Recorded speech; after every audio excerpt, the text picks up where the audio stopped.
Bab 1583 Aku salut padamu. Melampaui alam fana. Mileye mengetahuinya dengan baik, jadi dia terlihat tenang, dan bertanya, "Nonamu, apakah kamu belum melampaui alam fana?" Belatimu melirik Mileye, "Apakah ada masalah?" Mileye tersenyum dan berkata, "Tidak ada, nonamu sangat kuat. Selama ini, kupikir kamu melampaui alam fana." Belatimu terlihat tenang, "Kamu belum menjawab pertanyaanku." Mileye berpikir sejenak, lalu berkata, "Dia pernah mengatakannya." Belatimu menatap Mileye, "Bagaimana cara menembus alam fana?" Mileye tertawa, "Nonamu, ada satu hal yang membuatku penasaran. Aturan hukum alam semesta begitu kuat, secara logis, mereka seharusnya membantu kalian melampaui alam fana, bukan?" Setelah hening sejenak, Belatimu berkata, "Jika aku katakan kepada kamu bahwa aku tidak pernah melihat aturan hukum alam semesta, apakah kamu akan percaya?" Mileye sedikit mengernyit, "Bagaimana mungkin? Kamu adalah pelindung alam semesta." Belatimu berkata lirih, "Tidak hanya aku, kecuali pelindung alam semesta Desi, hampir semua pelindung alam semesta belum pernah melihat aturan hukum alam semesta. Alasan kami bisa menjadi pelindung alam semesta hanya setelah melewati beberapa ujian. Adapun aturan hukum alam semesta, tidak pernah terlihat." Mileye berkata dengan suara yang dalam, "Apakah itu begitu misterius?" Belatimu melihat ke kedalaman langit berbintang. Dulu aturan hukum alam semesta bisa dikatakan ada di mana-mana, tetapi kemudian, ketika seseorang mulai menentang aturan hukum alam semesta, aturan hukum alam semesta kabur, dan ketika mereka melarikan diri bersama-sama, bahkan kami juga tidak bisa menghubungi mereka. Mileye tiba-tiba bertanya, "Di mana aula dewa alam semesta? Apakah itu faksi yang dibentuk oleh aturan hukum alam semesta?" Belatimu berkata, "Ya. Namun, ketua aula dewa alam semesta yang pertama, juga dikenal sebagai pendiri aula dewa alam semesta, tidak ada yang tahu siapa dia. Dan ketua aula dewa alam semesta saat ini adalah seorang pria bernama Sintodi." Setelah hening sejenak, Mileye bertanya lagi, "Apakah aula dewa alam semesta ada orang yang di luar alam fana?" Belatimu berpikir sejenak, lalu berkata, "Ada banyak." Mileye. Belatimu pura-pura terkejut, "Hei, wajahmu tidak terlihat sedap dipandang. Apa kamu sakit?" Mileye berkata dengan lembut, "Jika aku tidak bisa mengalahkan orang, aku akan memanggil seseorang." Senyum Belatimu membeku. Mileye juga pura-pura terkejut, "Nona, kamu tidak terlihat sangat sedap dipandang, apa kamu sakit? Ayo cepat buka bajumu, biar aku rawat." Belatimu membuka telapak tangannya, dan pisau lempar muncul di tangannya. Dia memandang Mileye dengan setengah tersenyum, "Apakah kamu ingin melihatnya?" Mileye berkata dengan serius, "Sepertinya penyakit Nona sudah sembuh. Tidak perlu lihat lagi." Belatimu melirik Mileye, "Kamu mau tahu siapa yang terkuat di aula dewa alam semesta?" Mileye bertanya dengan cepat, "Siapa?" Belatimu tersenyum dan berkata, "Sintodi dan Kenny Wu dari aula raja." "Sintodi, aku pernah bertemu dengannya sekali dulu. Dia adalah orang yang membuatku merasa sangat berbahaya. Di dunia ini, aku jarang merasa berbahaya." Mileye bertanya lagi, "Bagaimana dengan Kenny Wu?" Belatimu berkata, "Dia dari aula raja, ketua istana dari istana pertama di bawah aula dewa, yang bertanggung jawab atas 72 raja. Konon dengan kekuatannya, dia telah lama bisa memasuki aula dewa dan memasuki peringkat di antara para dewa. Dia mendapatkan gelar dari aturan hukum alam semesta bersama-sama dengan seorang pria lain. Tapi, untuk beberapa alasan yang tidak diketahui, dia tidak masuk aula dewa, tetapi tinggal di aula raja. Namun, dulu ada Supermaster di Aula Dewa berperang melawannya, dan dikalahkan dengan 10 pukulan. Dan Master itu telah melampaui alam fana sejak lama. Setelah hening sejenak, Mileye terus bertanya, bukankah masih ada satu lagi? Belati Mu berkata dengan lembut, Tuan pejabat dewa, yang dikenal sebagai orang pertama di bawah aturan hukum, dialah orang lain yang baru saja aku sebutkan. Dia bertanggung jawab atas 36 dewa kuno dan istana baka. Mileye berkata dengan suara yang dalam, orang-orang yang kamu sebutkan tidak datang selama pertempuran sebelumnya, bukan? Belati Mu mengangguk. Mileye sedikit bingung, kenapa mereka tidak datang. Belati Mu melirik Mileye, kamu bukan satu-satunya target Aula Dewa Alam Semesta. Mileye sedikit mengernyit, apa maksudmu? Belati Mu berkata dengan lembut, di alam semesta yang luas ini, Aula Dewa Alam Semesta memiliki beberapa lawan. Orang-orang ini tidak mematuhi ketertiban alam semesta, dan ada yang ingin menumbangkan Aula Dewa Alam Semesta. Mileye berkedip, menumbangkan Aula Dewa Alam Semesta. Belati Mu mengangguk, misalnya ada orang yang ingin memperoleh hidup yang kekal. Orang-orang ini sangat-sangat berkuasa. Mereka ingin membalikkan aturan hukum alam semesta dan memperoleh hidup yang kekal. Orang semacam inilah yang menjadi sasaran Aula Dewa Alam Semesta. Selain itu, ada beberapa orang yang sangat kuat yang ingin memasuki reinkarnasi untuk dilahirkan kembali, dan orang semacam ini juga menjadi sasaran Aula Dewa Alam Semesta. Setahu aku, sekarang ada 2 kekuatan yang membuat Aula Dewa Alam Semesta lebih pusing. Mileye bertanya, 2 yang mana? Belati Mu berkata, kediaman langit dengan istana Yuming. Istana Yuming. Mileye kaget, kamu bilang istana Yuming. Belati Mu melirik Mileye, kenal. Mileye mengangguk, hatinya sangat terkejut. Dia tidak menyangka istana Yuming milik bibi pertamanya dari awal sudah bermusuhan dengan Aula Dewa Alam Semesta ini. Belati Mu menambahkan, selain 2 faksi kuat ini, ada juga daftar buronan di Aula Dewa Alam Semesta, yang disebut daftar buronan alam semesta. 10 orang teratas dalam daftar ini semuanya adalah orang-orang yang sangat menakutkan.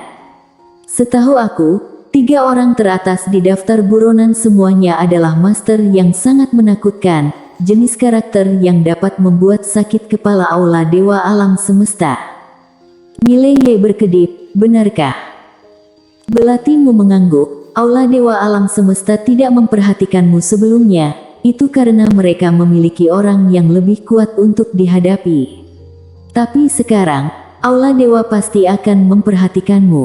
Dan kamu juga telah memasuki daftar buronan alam semesta. Mileye sedikit penasaran, tingkat berapa aku ada dalam daftar? Belati Mu berkata dengan lembut, 36. Persetan. Mileye tiba-tiba melompat dan berkata dengan marah, aku baru 36. Aku baru 36. Belati Mu melirik Mileye, apa, rendah? Mileye menunjuk pada dirinya sendiri, sedikit tidak bisa dimengerti, aku sangat hebat, aku hanya peringkat 36. Mileye berkata dengan lembut, apakah kamu hebat? Coba pikirkan, jika klan Kaisar Abadi dan pria berbaju biru tidak membantumu, apakah kamu akan tetap hebat? Mileye terdiam. Belati Mu berkata dengan lembut, tanpa mereka membantumu, aku bisa menyelesaikanmu sendiri, kan?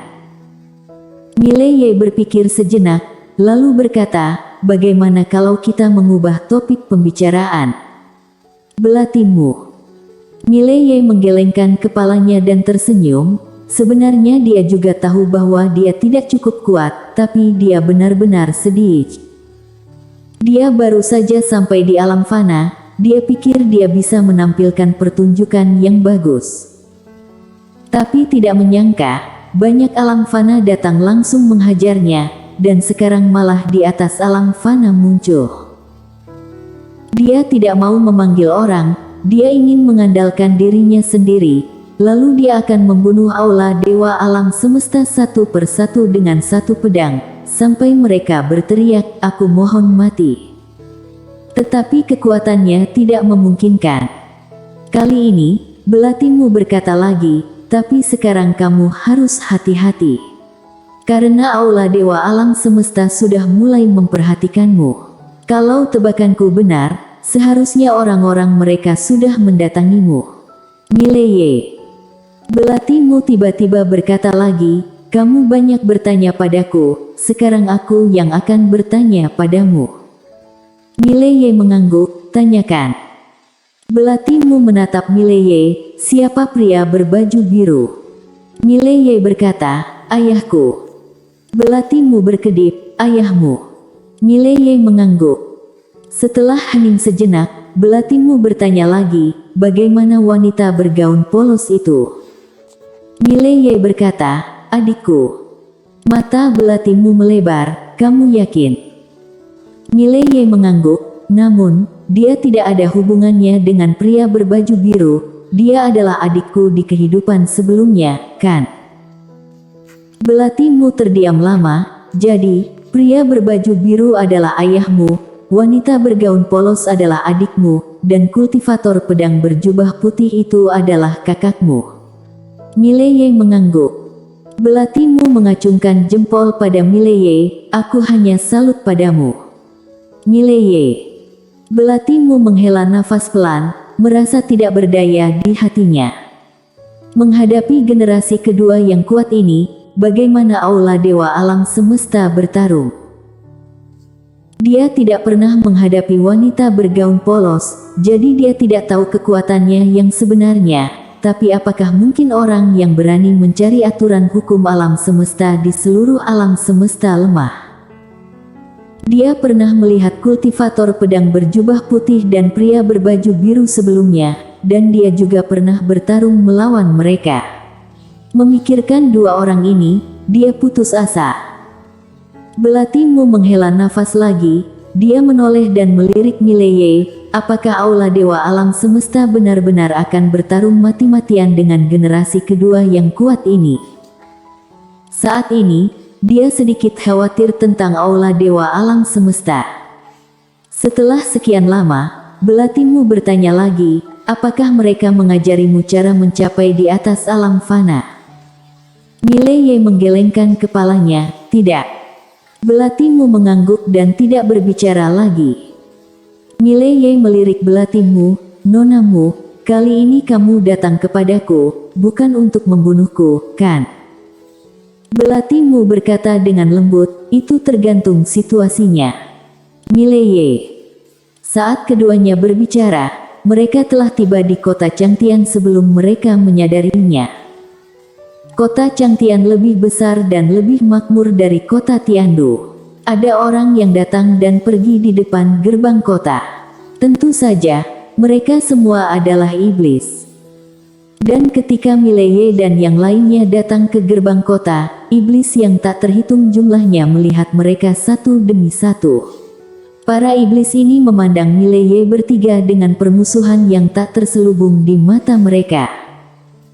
Mileye melirik para iblis itu, "Nonamu, aula dewa alam semesta juga tidak diterima di sini." Belatimu berkata dengan lembut, "Aula dewa alam semesta hanya memiliki kontak dengan beberapa kekuatan teratas di sini." Mendengar ini, Mileye mengerti. Artinya, beberapa kekuatan yang lebih rendah di dunia iblis ini sama sekali tidak mengenal aula dewa alam semesta. Pada saat ini, para prajurit iblis itu tiba-tiba mundur. Melihat adegan ini, Mileye sedikit mengernyit.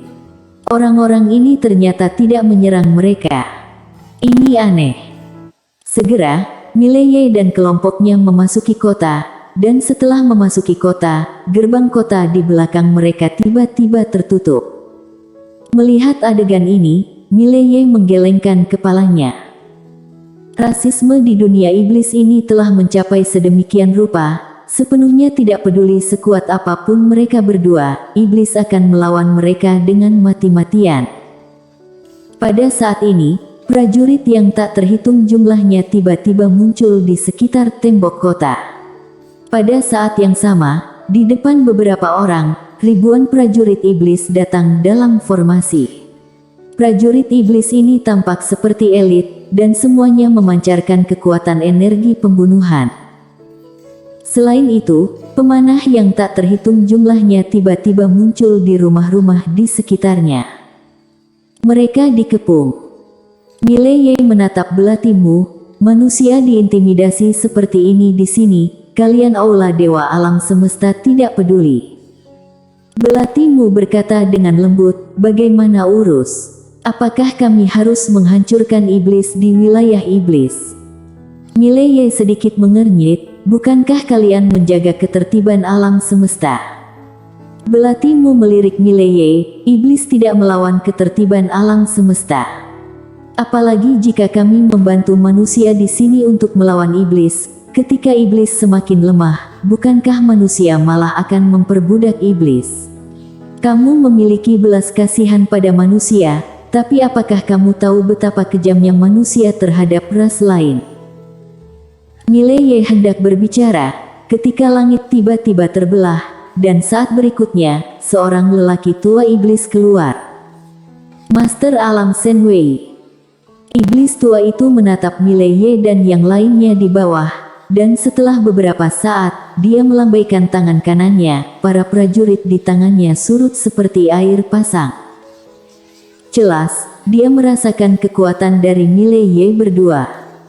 Dia mengetahui bahwa prajurit biasa tidak berguna bagi keduanya.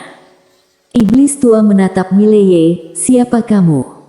Mileye berpikir sejenak, lalu berkata, pernahkah kamu mendengar tentang aula dewa alam semesta? Iblis tua itu menyipitkan matanya sedikit, kamu dari aula dewa alam semesta. Mileye mengangguk, ya. Lelaki tua iblis itu tiba-tiba berkata dengan geram, apakah aula dewa alam semesta menakjubkan? Mileye. Iblis tua menatap Mileye, kalian berdua membantai puluhan ribu iblis. Jangankan aula dewa alam semesta, bahkan aturan hukum alam semesta pun tidak bisa melindungi kalian berdua. Mileye tercengang saat mendengar itu, apa-apaan, aku tidak sombong sepertimu. Dia tidak bisa menahan diri ingin mengacungkan jempol pada lelaki tua ini. Bersambung.